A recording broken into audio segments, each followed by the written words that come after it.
Anak pian difitnah, yang tukang fitnah tetapi yang jamin hidupnya. Nggak nemu pian hari ini, Pak. Jangankan difitnah, dikempesi aja ban kita kira-kira kita sarik seumur hidup sampai ke anak cucu kita, sampai yang dalam kuburan-kuburan pun umpat sarik, ya kan? Abu Bakar As-Siddiq radhiyallahu anhu tidak, justru tetap dia memberi. Kenapa? Karena dia punya sifat samhah. Makanya kata antahwa amman zalamak. Kamu mudah untuk memaafkan orang-orang yang berbuat kesalahan, orang-orang yang melakukan kezaliman kepada dirimu. Assalamualaikum warahmatullahi wabarakatuh. Alhamdulillah. نحمده ونستعينه ونستغفره ونعوذ بالله من شرور أنفسنا وسيئات أعمالنا من يهده الله فلا مضل له ومن يضلل فلا هادي له وأشهد أن لا إله إلا الله وحده لا شريك له وأشهد أن محمدا عبده ورسوله اللهم صل وسلم وبارك على نبينا محمد وعلى آله وصحبه وسلم تسليما مزيدا. Waba'du, ikhwani wa akhwati fid din azzakumullah. Bapak Ibu sekalian, jamaah salat subuh Masjid Ar-Rahmah yang dimuliakan oleh Allah Subhanahu wa taala, atas nikmat yang Allah berikan kepada kita pada hari ini, kita bisa berkumpul, bisa bersua, bisa bertemu di tempat yang mulia ini, dan kita berharap semoga pertemuan yang kita lakukan, pertemuan yang ditakdirkan oleh Allah Subhanahu wa taala ini menjadi pertemuan yang akan mendatangkan kebaikan dan keberkahan pada kita. Dan ketika kita telah berpisah, maka Allah menjadikan perpisahan kita itu dalam keadaan menjadi hamba-hambanya yang diampuni oleh Allah Subhanahu wa taala. Amin ya rabbal alamin. Ikhwani wa akhwati fid din azzakumullah. Sebuah hadis Nabi Muhammad sallallahu alaihi wasallam pernah bersabda, "Ala ukhbirukum biman yahrumu 'alan nari au biman tahrumu 'alaihi an-nar?" Maukah kalian aku kabarkan, aku beritahukan, kata Rasulullah sallallahu alaihi wasallam, orang-orang yang haram baginya masuk neraka dan haram baginya dan haram neraka untuknya. Artinya haram masuk neraka dan neraka juga tidak boleh untuk memakan orang ini tadi. Maka sahabat-sahabat pun mengatakan, "Ya Rasulullah, kami mau." Siapa mereka itu? Maka kata Nabi Muhammad SAW, "Ala kulli qaribin hayyinin layyinin sahlin." Siapa mereka? Mereka adalah setiap orang yang qarib, orang yang dekat, hayyinin, yang mudah, yang layyinin, yang lembut, wasahlin. Sahlin ini maksudnya juga sama, orang-orang yang mudah. Dan ini semakna dengan apa yang dikatakan oleh Nabi Muhammad SAW, "Man kana hayyinan layyinan qariban harramahu Allahu 'alan nar." Orang yang hayyin, mudah, orang yang gampang, layyin, orang yang lembut, dan qariban kata Nabi Muhammad SAW adalah orang yang dekat, maka Allah mengharamkan atasnya untuk masuk dalam neraka. Ini dua hadis ini adalah dua hadis yang sangat agung yang berkaitan dengan pembahasan sifat atau akhlak seorang muslim, yang mana sifat yang disebutkan oleh Nabi Muhammad SAW ini akan menjadi sebab orang tersebut terhindar, diharamkan, bahkan kata Allah. Nabi pakai mengatakan redaksinya haram. Kalau haram itu ya sama sekali tidak. Artinya haram bagi mereka ini untuk masuk ke dalam nerakanya Allah. Artinya apa, Pak? Menjadi sebab bahwasanya ini jalan bagi mereka untuk masuk ke dalam surganya Allah Subhanahu wa taala. Nabi SAW tidak mengatakan, "Oh, ini yang masuk surga yang haram dari neraka ini yang sholatnya kuat sampai jidatnya hitam mungkin, atau yang sedekahnya sampai bangkrut, sampai habis hartanya, atau mereka yang berpuasa sampai kurus, atau mereka yang melakukan ini." Tidak. Tapi Nabi Muhammad SAW itu menyebutkan sifat-sifat tersebut di atas. Artinya sifat-sifat ini tadi atau akhlak ini tadi merupakan perkara yang ada di dalam hati seseorang.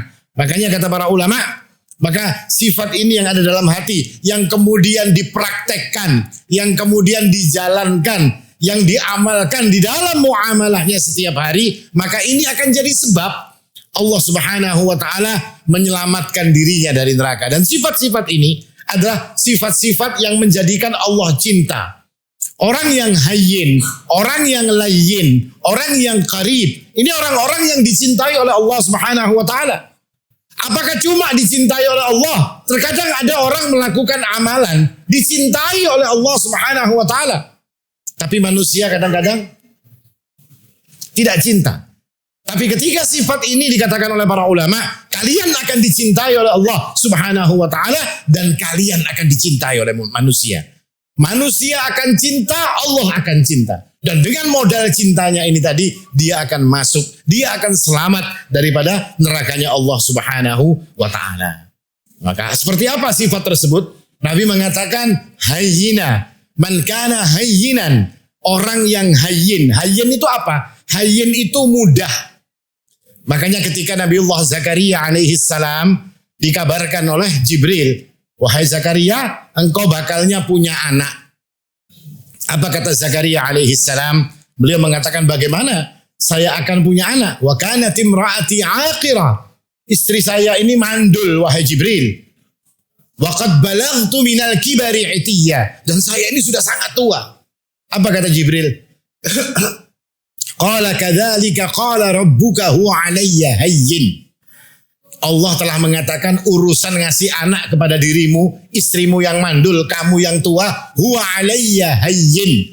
Ini mudah bagi Allah Subhanahu wa taala. Artinya hayyin itu sesuatu yang mudah. Syekh Al-Mubarakfuri mengatakan al-hayyinu sukunut taba' latiful janib.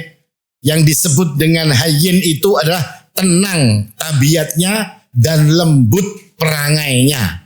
Ini orang yang disebut hayyin. Maknanya apa? Orang hayyin itu orangnya tidak kasar. Orangnya tenang. Orang hayyin itu adalah orang yang gak suka bikin sulit. Gak suka bikin repot. Bukan seperti di tempat kita ini, Pak. Kalau bisa dibikin sulit, kenapa dibikin mudah? Tidak. Orang hayyin itu semuanya dibikin gampang. Semuanya dibikin mudah oleh mereka ini. Gak suka membesar-besarkan masalah yang kecil. Gak kayak kita, Pak. Kita ini suka membesarkan masalah yang kecil. Gara-gara terpepet duduk, gara-gara tempat parkir saja mungkin jadi kelahi. Jadi perkara-perkara yang remeh saja mungkin jadi kelahi. Nah, orang yang hayyin tidak melakukan yang seperti ini. Artinya orang yang hayyin itu gak suka cari perkara. Gak suka senang yang ribut-ribut, yang cari perkara gak senang. Senangnya apa? Senangnya menjadikan segala sesuatu itu menjadi mudah. Itu orang yang hayyin. Nah, kita periksa diri kita. Apakah kita ini orang yang hayyin atau nang pokoknya senggol bacok ya Gus? Gak hayyin ini. Kenapa? Ya, depak sodok. Nah, ini bukan orang-orang yang hayyin yang seperti ini. Ini kata-kata hayyin. Yang kedua kata Nabi Muhammad SAW adalah layyin. Apa layyin itu? Layyin itu lembut. Kalau layyinah anaknya Dani. Dani adalah. Kalau ada Dani. Dani, ditambang ini. Masya Allah. Jadi layyin. Layyin itu lembut. Lembut itu seperti apa? Ya lembut dalam perkataannya. Lembut dalam tingkahnya. Lembut dalam perilakunya. Dalam segala hal yang ada pada dirinya itu. Orang-orang ini adalah orang-orang yang lembut. Dikatakan oleh Nabi Muhammad SAW. Artinya lembut itu bukan berarti lemes. Bukan berarti loading ya kalau Pak. Lemes kada bisa apa-apa. Tidak. Yang lembut itu lebih menunjukkan sifat atau apa yang ada di dalam hati ini. Seperti perintah Allah Subhanahu wa taala kepada Nabiullah Musa alaihi salam dan Nabiullah Harun alaihi salam. Kita tahu Musa alaihi salam ini orangnya kan keras, Pak. Ya kan? Salah sedikit dulunya lawan Nabi Musa, dihantamnya orang sampai mati. Ini Nabiullah Musa alaihi salam. Tapi apa ketika Allah mengatakan kepadanya untuk datang kepada Fir'aun? Nabiullah Musa dan Nabiullah Harun. Idhaba ila Fir'auna innahu tagha. Pergilah kalian berdua kepada Fir'aun karena sesungguhnya Fir'aun itu melampaui batas. Faqula lahu qawlan layyina. Maka katakan kepada Fir'aun kalian berdua qawlan layyina. Perkataan yang lembut. La'allahu yatadzakkaru au yakhsha. Supaya nanti Fir'aun itu jadi ingat, jadi sadar. Atau jadi takut dengan peringatan Allah Subhanahu wa ta'ala. Artinya layyin itu lembut lebih kepada sifat. Jadi bukan suaranya aja kalem Mbak. Misalnya. Suaranya begimit tapi pandirannya nyelekit. Ya bukan lembut itu namanya. Ya kan, misalnya apa contohnya? Ngomongnya pelan tapi nyelekit. Ada orang yang ngomongnya keras tapi ngomongnya bagus, isinya enak. Nah ini yang disebut dengan kelembutan. Artinya lembut itu bukan berarti nggak punya prinsip. Karena lembut terus semuanya diperbolehkan. Tidak. Orang yang lembut itu tetap orang yang pegang prinsip, orang yang tegas. Akan tetapi apa yang dia lakukan itu dengan cara yang baik dan tidak ingin menjadikan segala sesuatu itu menyakiti orang lain. Itu orang yang lembut. Ini sifat kedua. Hayyinan, layyinan. Yang ketiga, qariban. Qarib. Apa qarib itu? Qarib itu dekat. Seperti firman Allah. Wa idza sa'alaka ibadi anni fa inni qarib. Kalau hambaku bertanya tentang aku, katakan aku qarib. Kata Allah, saya ini dekat. Apa maknanya dekat? Sifat di dalam muamalahnya. Makna dekat di sini disebutkan oleh para ulama adalah orang ini mudah untuk didekati, kata para ulama. Orang ini mudah untuk disenangi oleh orang lain. Orang lain gak segan untuk berteman dengannya. Orang lain merasa nyaman kalau dekat dengan orang ini tadi. Nah kita kan ada Pak kadang-kadang. Beparak aja kita gak ada mau. Dekat saja dengan dia kita gak mau. Muamalah dengan diri orang ini kita juga gak mau. Kenapa antum gak muamalah dengan orang ini? Alah ini penipu, ini gak aman. Artinya gak aman kalau kita dekat dengan orang-orang yang seperti ini. Artinya orang qarib itu adalah orang yang menyenangkan ketika dia berada di antara orang lain. Dan orang yang qarib dikatakan adalah orang-orang lain pun juga merasa nyaman dan merasa aman ketika berada di dekatnya. Jangan sampai kita ini kalau diparaki orang, muhanya kelihatan kayak muha hendak berhutang. Jadi jauh-jauh diteropong pakai teropongnya sniper, kita sudah berjauh. Ada siapa? Ada tukang hutang. Gitu. Orang tidak nyaman dengan kita. Ada sifat kita yang orang gak suka. Ada hal yang ada pada diri kita yang menjadikan orang itu baik. Orang itu jauh, orang tidak qarib. Beda dengan orang yang menyenangkan. Kita ada di tempat jauh saja, orang akan datang kepada kita. Tetapi orang yang tidak menyenangkan, orang yang dekat dengan kita, mereka semua akan menjauh. Nah, 3 sifat ini disebutkan oleh Nabi. Orang yang punya 3 sifat ini akan jadi penyelamat bagi dirinya untuk tidak masuk ke dalam api nerakanya Allah. Dan 3 sifat ini disebut oleh para ulama dengan sifat as-samahah. Namanya sifat samahah.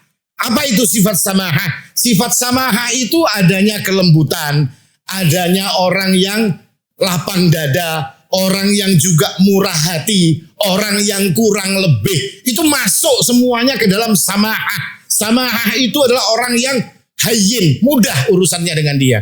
Layyin, lembut orang ini. Qarib, menyenangkan orang ini. Samahah. Artinya dadanya lapang. Gak ingin sesuatu yang ruwet. Orang yang seperti ini murah hati. Orang yang seperti ini menyenangkan. Itu disebut sebagai samahah. Dan samahah ini harus dijalankan oleh seorang muslim di dalam kehidupannya. Salah satu hadis Nabi Muhammad SAW pernah bersabda.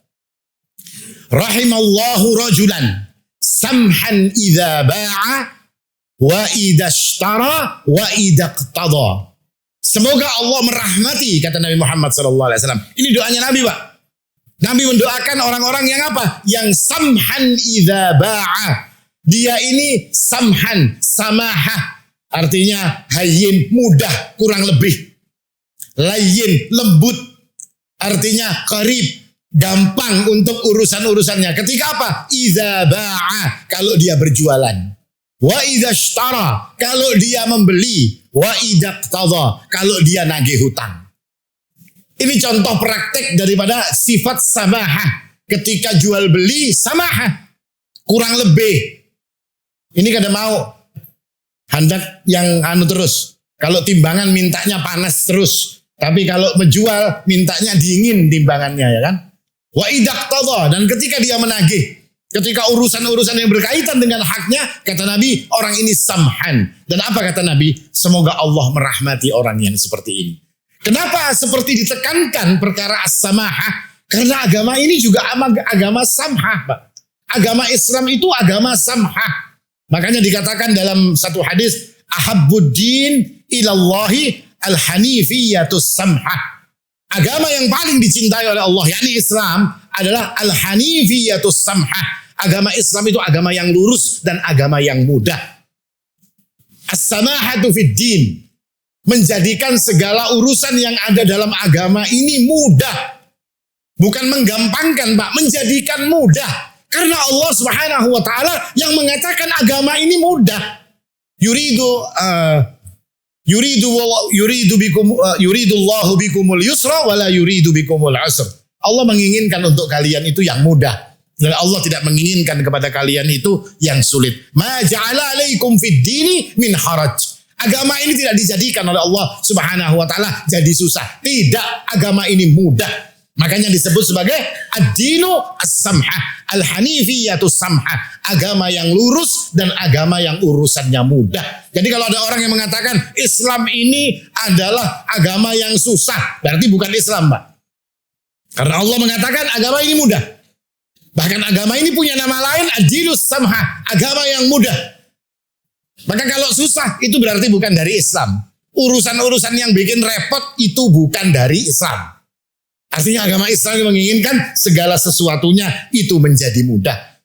Karena sifat agama ini pun juga mudah, maka orang-orangnya pun juga harus orang-orang yang gampang memudahkan orang lain.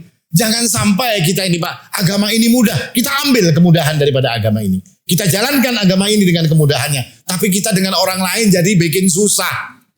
Dengan orang lain bikin repot. Bagaimana mungkin kita akan mengaku menjadi orang yang masuk dalam agama as-samahah, tetapi diri kita sendiri gak punya samahah. Nah ini gambaran daripada hadis yang disebutkan oleh Nabi Muhammad Sallallahu Alaihi Wasallam tadi. Lalu apa hikmah yang bisa kita ambil dari uraian dari hadis Nabi Muhammad Sallallahu Alaihi Wasallam di atas? Yang pertama kata para ulama adalah mengajarkan kepada kita ini untuk menjadi samahah.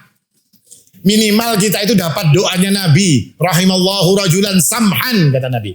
Semoga Allah merahmati orang-orang yang samhah, orang-orang yang mudah, orang-orang yang kurang lebih, orang-orang yang gak suka bikin repot, gak suka bikin perkara. Mudah-mudahan orang seperti ini dikasih rahmat oleh Allah Subhanahu wa taala. Kita tuntut diri kita ini untuk menjadi orang-orang yang samhah. Dimulai dari perkara-perkara yang kecil. Kalau mau latihan langsung angkat barbelnya keberatan, Pak. Keseleo nanti kita, Pak. Saraf kejepit. Tapi dari perkara-perkara yang mudah, perkara-perkara yang kecil. Artinya misalnya kurang lebih dalam urusan perdagangan, kurang lebih dalam urusan menolong. Kita itu kan kadang-kadang, Pak, punya sifat seperti apa?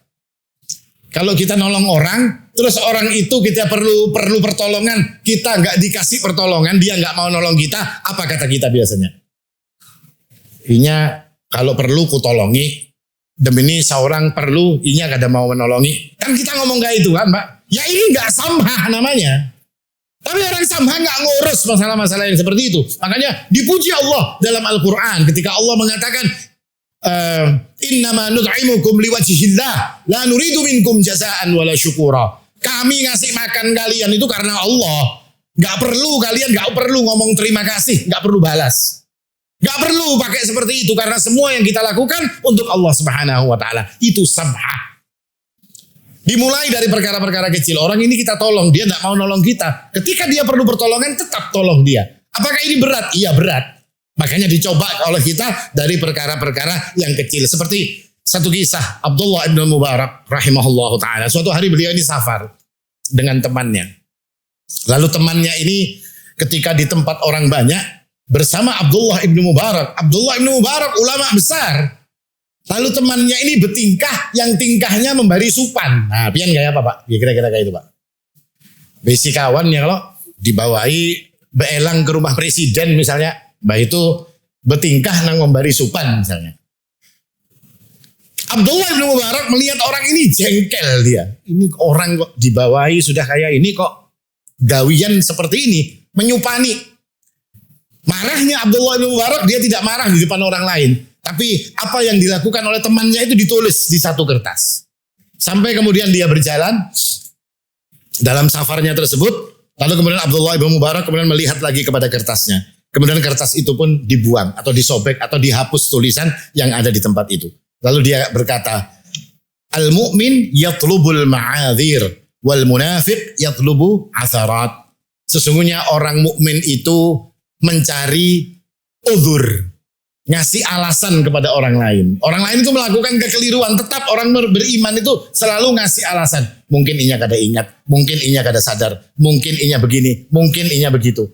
Dikasih alasan supaya kita nggak marah.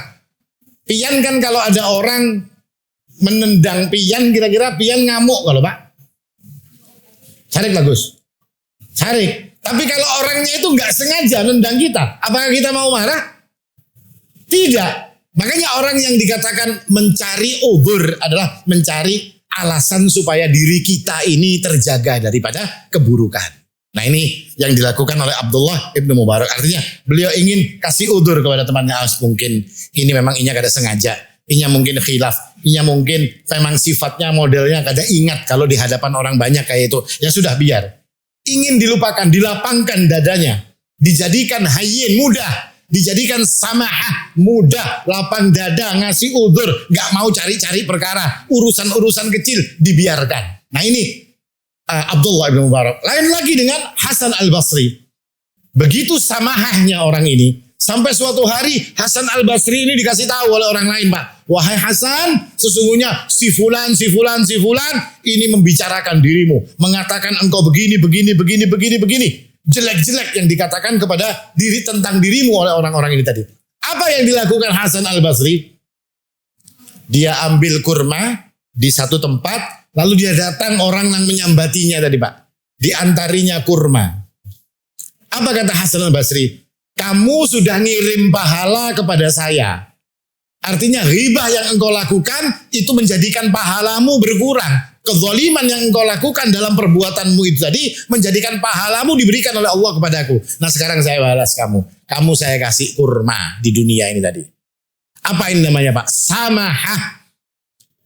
Orang-orang yang wah nyaman banget. Ini sambati tarus ya. Kalau di Atari Sidin macam-macam ibaratnya kan seperti itu. Nah ini orang yang samahah. Jadi dari perkara-perkara yang kecil dimulai sampai kepada perkara-perkara yang berat. Nah ini yang diajarkan dari hadis ini kepada kita. Untuk apa? Untuk satu tujuan. Tujuan kita adalah untuk menjadikan diri kita ini terhindar. Gak masuk dalam nerakanya Allah subhanahu wa ta'ala. Ini yang pertama. Yang kedua dikatakan oleh para ulama, sifat samhah. Seperti yang dikatakan, sebab menjadikan seseorang itu masuk surga. Kenapa kok jadikan orang itu masuk surga dengan hayyin, dengan layyin, dengan qarib? Kenapa seperti itu? Karena semua sifat yang disebutkan oleh Nabi itu tempatnya di mana Pak? Di hati. Samhah itu di hati, bukan di lain. Tapi di dalam hati seseorang. Nah orang yang punya sifat samahah ini menunjukkan kebaikan hati orang ini tadi. Bersihnya hatinya. Makanya setan itu yang gak bisa menggoda orang yang apa? Orang yang ikhlas. Di mana letaknya ikhlas? Di dalam hati. Ketika Allah berbicara tentang orang-orang yang masuk ke dalam surga, apa kata Allah? Wa naza'na ma fi sudurihim min ghillin ikhwana. Ya kan? Allah itu tanggalkan, Allah hilangkan semua keburukan yang ada di dalam hati, baru mereka dimasukkan ke dalam surganya Allah Subhanahu wa taala. Jadi tidak ada lagi cemburu misalnya apa? Misalnya Agus masuk surga insya Allah, ya kan? Terus dapat bidadari banyak, bininya kadang mungkin sarik. Kenapa? Karena yang bikin sarik tadi itu sudah dilepas oleh Allah Subhanahu wa taala. Ketika Allah berbicara tentang yauma la yanfa'u malun wala banun. Harta, anak tidak ada gunanya. Yang berguna apa? Illa man atallaha biqalbin salim. Orang yang datang kepada Allah, menghadap kepada Allah dengan qalbun salim. Hatinya bagus. Wa uzlifatil jannatu lil muttaqina ghaira ba'id. Dan ketika surga itu didekatkan, hada ma tu'aduna likulli awwabin hafiz. Man khasyar rahmana bil ghaib wa jaa'a biqalbin munib. Surga tadi didekatkan untuk siapa? Orang wajaa biqalbin munib. Orang yang datang dengan hati, kata Allah. Bukan dengan amalnya. Allah katakan dengan hati. Hati yang apa? Hati yang munib. Itu yang menjadikan surga didekatkan kepada dirinya. Maka 3 sifat ini mengajarkan kepada kita apa Pak? Mengajarkan kepada kita untuk menjadikan hati kita ini hati-hati yang baik. Yang menjadikan masuk dalam surganya Allah Subhanahu wa ta'ala. Yang berikutnya. Orang yang seperti ini menjadikan orang itu kedudukannya tinggi di hadapan manusia. Artinya kalau tadi qarib bikin orang senang, bikin orang gampang mendekat, maka kata Fudail ibn Iyad, ma ra'aitu arfa'a min rajulin samhin. Saya tidak pernah melihat orang yang paling tinggi kedudukannya, yang paling disukai oleh orang lain, yang orang gampang mendekat kepadanya, min rajulin samhin, kecuali orang itu yang samahah, orang yang qarib, yang layyin, yang hayyin, yang mudah, kurang lebih lapang dada, gak suka cari perkara. Itu kata Fudail ibn Iyad, orang-orang yang tinggi kedudukannya, yang disukai oleh orang-orang yang lain. Yang terakhir, apa yang menjadi hikmah atau pelajaran buat kita akan kebaikan seseorang. Artinya orang baik itu ya diukurnya dari 3 perkara ini, Pak. Orang yang baik diukurnya dari 3 perkara. Makanya kata para ulama salaf, alamatus sakha was samaha an ta'fu amman zalamak. Jadi orang yang alamatnya, tanda orang-orang yang samaha, orang yang hayyin, mudah urusannya, orang yang layyin, lembut, orang yang qarib, disukai oleh orang lain, tandanya ya ini tadi.